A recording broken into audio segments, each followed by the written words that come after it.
9 persones de la Catalunya central han rebut l'ajuda a morir des que es va aprovar la llei de l'eutanàsia. Osona és la comarca d'aquest territori on se n'han fet més. L'última, divendres passat, va ser la de Josep Aparicio, veí de Gurb, de 66 anys, que va demanar l'eutanàsia després de més de 13 anys amb un Parkinson sever. Aparicio va voler deixar testimoni del seu cas en una entrevista concedida al 9-9 i al 9TV a mitjans de setembre. El 14 de setembre, Josep Aparicio, veí de Gurb, rebia a casa seva el 9-9 i el 9TV. Volia deixar testimoni del seu cas a través d'una entrevista poques setmanes abans que se li apliqués l'eutanàsia. La va demanar després de més de 13 anys lluitant contra un Parkinson sever.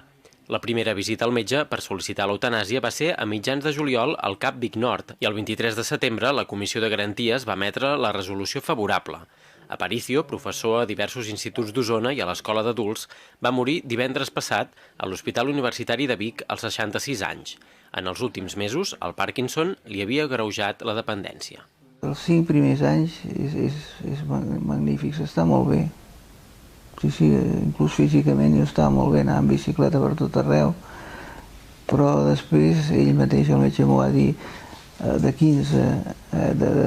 a 15 ja varia i ja no va continuar enrere de la resta. És a dir, amb això vull dir que és una malaltia progressiva, lineal, que mai millora. Vas fent el camí, però el camí cada vegada és més estret i pitjor, i pitjor, i pitjor. En la decisió d'acollir-se a la llei d'eutanàsia ha tingut tot el suport de la seva dona, Teresa Martí, i dels seus fills. L'ha pres sense que li suposés dilemes morals ni ètics. Perquè tinc uns fills molt bons i una dona molt bona i molt bé. Sí. Van compartir la van compartir i em van animar i m'animen. És una cosa que a mi em salvarà la vida moral, sentimental, d'estimació, de capficament, però no. La religió tombaran la meva decisió. Durant les darreres setmanes de la seva vida, Josep Aparicio es va anar acomiadant de familiars, amics i veïns. Un dels moments més emotius es va viure dilluns de la setmana passada, 4 dies abans de l'eutanàsia, quan ho va anar a comunicar als companys i cuidadors de l'Espai Activa't de Gurb i els va dir adéu. Com m'acomiado?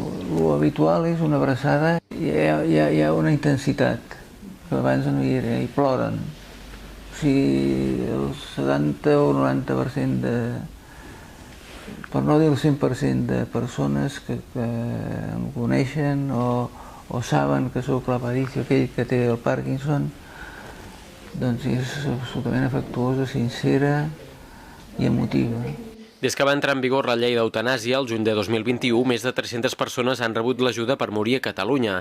A la Catalunya central hi ha hagut 29 sol·licituds i en 9 casos s'ha practicat. Tot i que el Departament de Salut no ha facilitat les dades desglossades, sí que ha confirmat que Osona és la comarca de la Catalunya central on més gent l'ha demanat i on s'han fet més eutanàsies.